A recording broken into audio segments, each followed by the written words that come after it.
This week, the government will announce a £150 million programme to help relieve youth unemployment. But this package will bring no immediate benefit to the 600,000 youngsters leaving school this year. More than a third of them will still be looking for jobs in 3 months' time.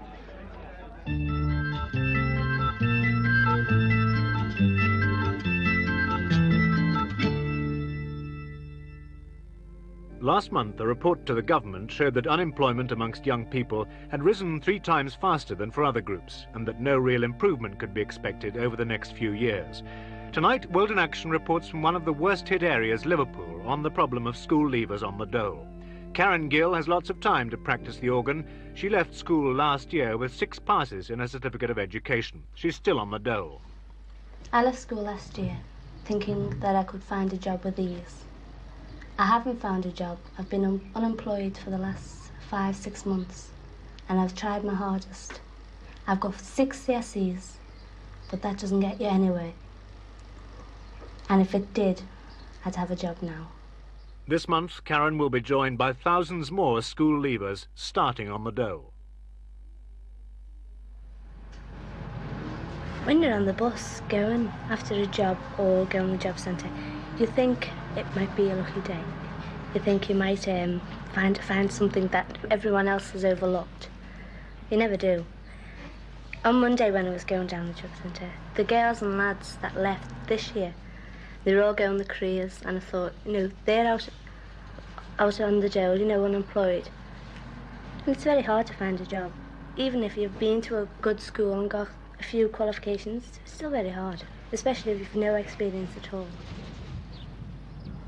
When we're at school, the teachers say it will be hard for you to get a job, but you don't believe them. You can't believe them because you think, well, I can do this and I can do that, but when you get to the matter of fact of the job, you can't do it because there's that many people after that one job. They only want the best. They don't want someone who's a good driver. They want the best. So you're left standing. The headmaster of Karen's old school, Mr. John Morgan. I would expect all of our children to find it difficult to get employment straight from school. Where before, school records at the end of a school career could be pretty well guaranteed, if they were good, to get somebody a job. Now the situation is that even with very good school records, the most that school records can hope to do is help towards getting a job. Never a guarantee anymore. And if those records are not outstanding, the chances of being snapped up by an employer are very, very slim. I would really like to work, even though it wouldn't be for much, but I'd still like to work because it's an experience more than anything else. To work, to be part of a team. Because even if you're only in a factory, you're part of a team. And I suppose that would be good because it strengthens yourself, your morale, everything about you. But when you're on the dole, you feel as if, you're wasting everyone's time and money, and you're living off other people's taxes, which is what you're doing. So you take a low-paid job, even though it almost costs you money to do it, simply to have a job? Yes, simply to have a job. Well, you couldn't get any lower than the £9 a week that I'm getting. So, what, £13, £14? That would be okay. I would work for that. Eddie Pinder is a year younger than Karen. He left school this Easter, and he's already facing difficulty in his own search for work. Well, the first interview I got was, I can remember, it was a shop assistant. And you didn't need any qualifications. So I went in, sat down. A girl came out of the office and said, Mr. So-and-so will see you. I can't remember his name. So I went in and sat down, and he interviewed me. He asked me, did I have any qualifications, even though he didn't need them, he asked, and I said no. So he goes, have you got any references? So I said, I've got my school testimonial. So he goes, can I have a look at it? So I took it out and showed him, and he said it's a very good testimonial. So he asked me if I had a phone, I said no, and he goes, well, the only way we can let you know is through the post, and that'll be within the next 4 days. So I just left that, went home, had something to eat, then went after the second job, and I got no reply from that one either. So how does it make you feel when you don't get replies from interviews? Well, it makes me feel downhearted and depressed. You know, going 3 interviews a day, and you come back, and you've been out in your suit all day in the hot weather, like, and you just come in, throw your jacket off, sit down, your dad's got a cup of tea ready for you, you know, and you're out again the next day to Elm's house and go after another couple of jobs. How do you feel about being on the dole? I feel terrible about it because the only reason I feel bad about taking the money, because I know it's people that are working hard and it's the taxpayers' money, and I don't like taking the taxpayers' money. I want to be independent and work for myself. Why is it you feel so strongly about getting a job? Because when I was young, my mum didn't work because she was always sort of ill, and my dad never had a really sort of good job, you know. My dad was always on poor wages, and but we always got through, you know. My mum would always make sure there was food in the house and we had clothes and were clean going to school and all that. So when I weighed it all up when I was about 15, I thought about it and said, well, if they can do all this for me while I'm young, I want to repay them back some way. So that's the reason what's made me so determined to get a job, to pay my mum back in some sort of way.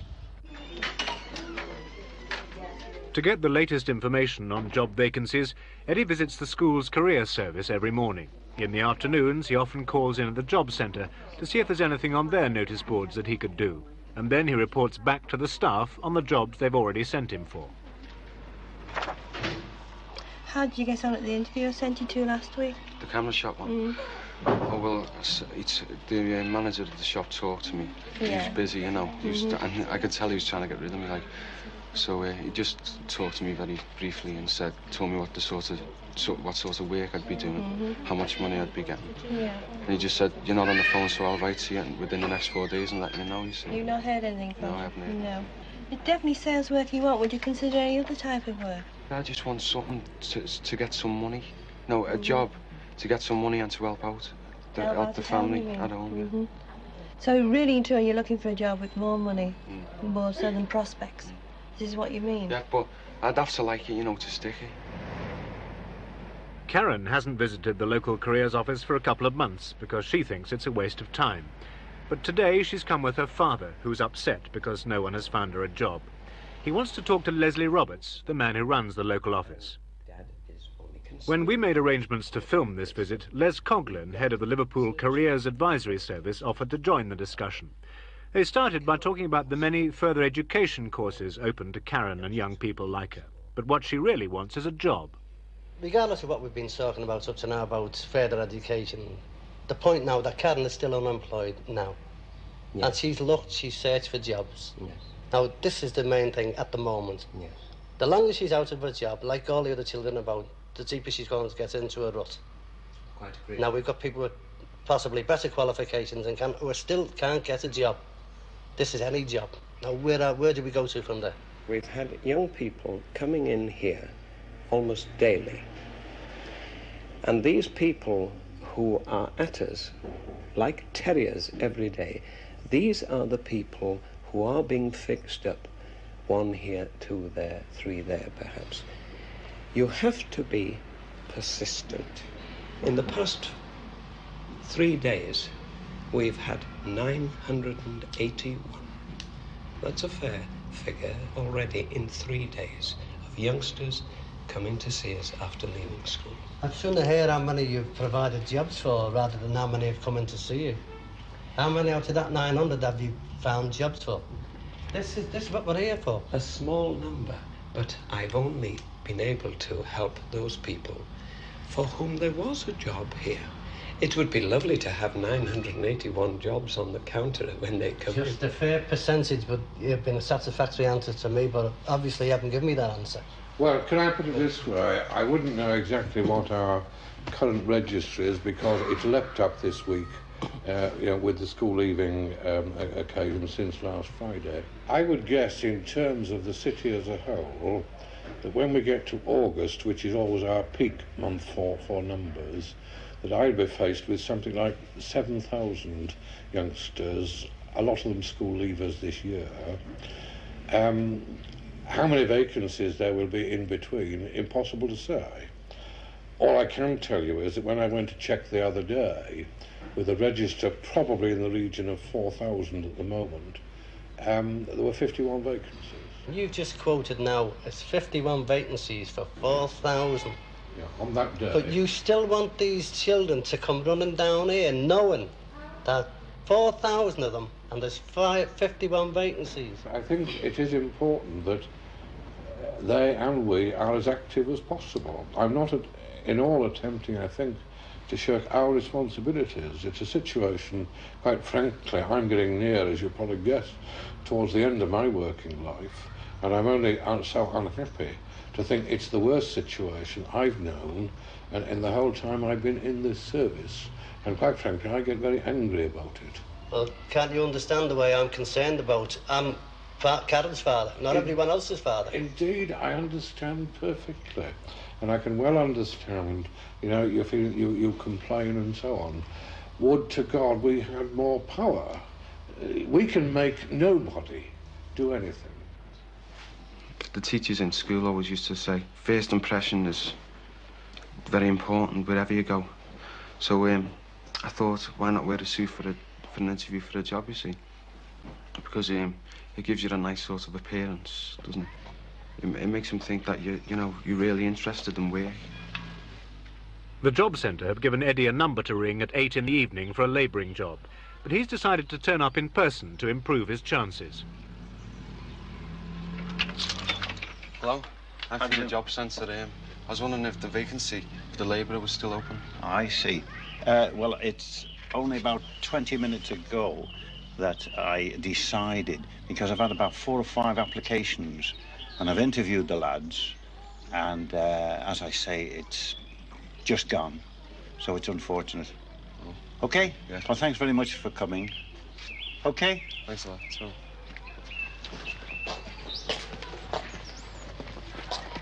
The reason why I don't feel like giving up is because I've been at it since I've left school, 6 weeks. I admit I'm depressed sometimes when I come home, but that doesn't make me really downhearted, like. And I keep in the back of my mind what my mum and dad have done for me while I was young, and I just want to repay them back. So that's my determination in getting a job. So I don't think I will give up until I find one. How does it feel not to have a job? Terrible, you know, because I get up of a morning at 8 o'clock, take the baby to school, come back, then I've got nothing to do unless there's a bit of painting or something to repair around the house, you know. And then I'd repair that, then I'd have nothing else to do because the rest, you know, my mum tidies up and all that, but if she ever wants a hand, I'll help her, instead of sitting there watching the telly. But, you know, I feel bad about not being employed because it's too boring sitting around the house. And there's nothing really, there's no sort of recreation for me to go to overnight if I play football. You know, there's not a youth club close by or anything like that. And how many jobs have you been after altogether now? Well, from the job centre I've been sent to with job cards after about 12. And on my own accord, like, looking round, asking in shops, I've been after about 15. So altogether, that's about, you know, that's quite a few jobs, isn't it? 27 jobs. It doesn't seem that many, you know, because I'm doing, say, 3 and 4 a day. And when I've used the cards up at the interviews, well, I'm out on my own then. You know, I'm going around Owen Owens and places like that in town asking if they want anybody in the display department or something like that. I just say, give me any job that you've got. But there's, you know, nothing. So just come back home as empty as I went out. But a bit more depressed. With more than 200,000 teenagers already on the dole, the prospects for Karen and Eddie are grim. And the picture would be much worse if it wasn't for more than 60,000 artificial jobs which have been created with government money. The boys here are on one of these job creation projects. They're paid a proper wage for the work they do, but are forced to leave these jobs after 52 weeks. One of the first job creation projects in Liverpool was started by the Old Swan Boys Club. The club has created work for more than 100 boys using nearly £750,000 of government money channelled through the Manpower Services Commission. Lewis Edwards is the club warden. What sort of projects can get Manpower Services funding? There's a very wide variety. I think the brief is that it must be of benefit to the community, it must be work that wouldn't otherwise be done, and it must be something that's got an end product. I think those are the three main criterions involved. What effect does working on these projects have on the boys who are employed? This has been most interesting and something that I've been watching very, very carefully. To begin with, it's hard to generalise because the boys we have on our schemes, they're from every type of home, they're from many parts of Merseyside, they're different ages, and I can only say this, that for a boy who's been out of work for a year or 2 years, and some of ours have, some have never known a job since they left school, and they have become so despondent, they felt that there's really no room for them. It's just not the money, it's the sheer boredom and the frustration.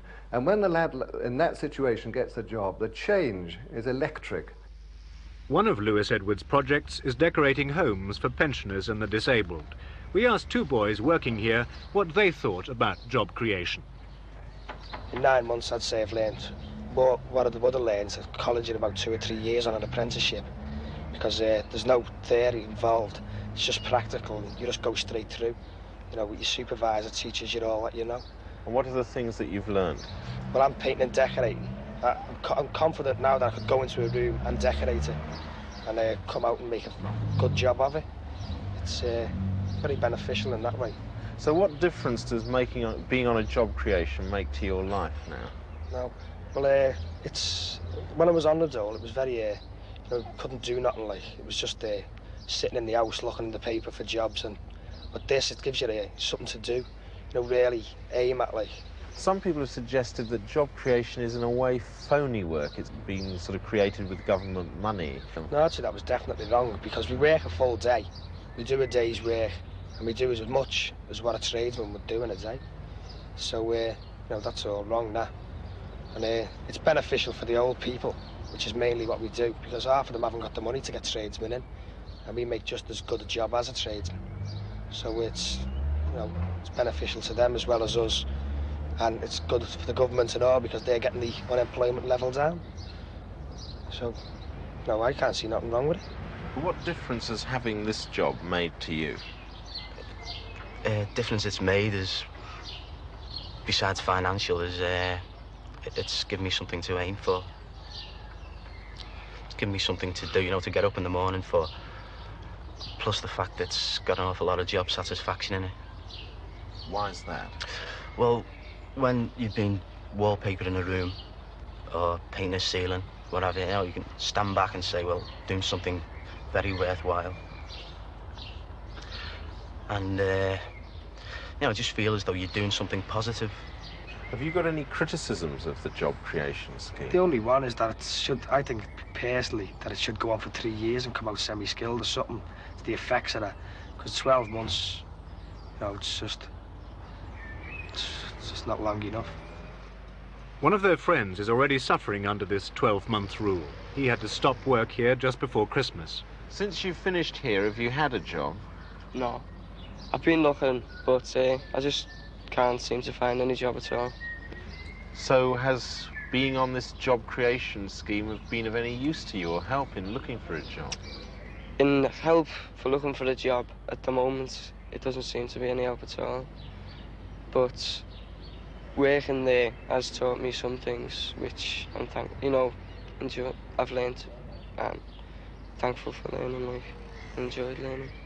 So how do you feel about your prospects of getting a job now? They're pretty grim, like everyone else, they're grim. It's hard, I've got loads of mates who are out. Just have to keep pushing, see if I can get one. This boy's worries were underlined at a second project we visited. Here, other youngsters are employed making toys for disabled children. The supervisor in charge is Janet Guilfoyle. She told us her reservations about the job creation project. JCP is a good idea as a short-term solution, as far as the youngsters working with me are concerned.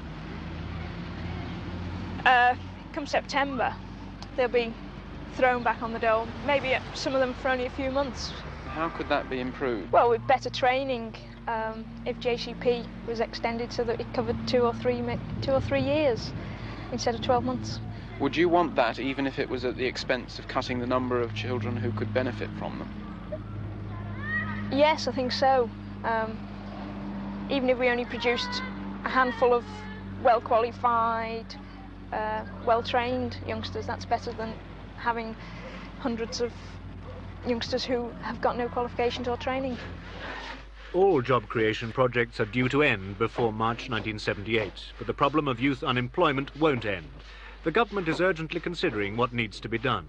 Among those in Liverpool recently consulted by a government select committee were Professor Ridley, who supervised the spending of £18 million of job creation funds, and 2 job creation sponsors, Lewis Edwards and David Matthews. So many of the boys and girls we've had, they've not had any work from the time they've left school, and as a result they've just not got any habit of work, and they're liable to stay in bed to all hours. And the disciplines of a regular job is something that we've given an impression of.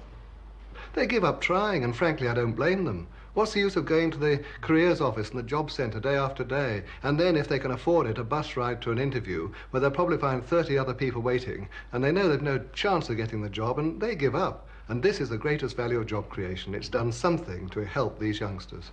The job creation schemes that we're involved in is providing work experience and some training for the people in them at very little cost to the community, because a well-run job creation scheme, by the time you knock off from the wages, national insurance costs, the income tax that they begin to pay quite quickly, the actual net cost to the community compared with unemployment pay is really remarkably small.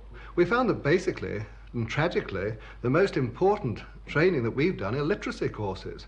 And we found many youngsters who have come to us and can't even sign their name for a receipt for their wages.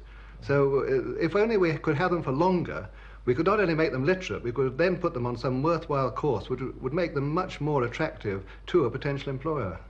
Professor Ridley, do you agree that they should be longer than 52 weeks? Well, it's an argument that is put forward on all sides, and there's a lot of pressure. Don't forget, however, this purpose of job creation is to provide temporary employment as a transition to normal employment. It isn't the government trying to create new permanent jobs, and the government hasn't got the means to do that.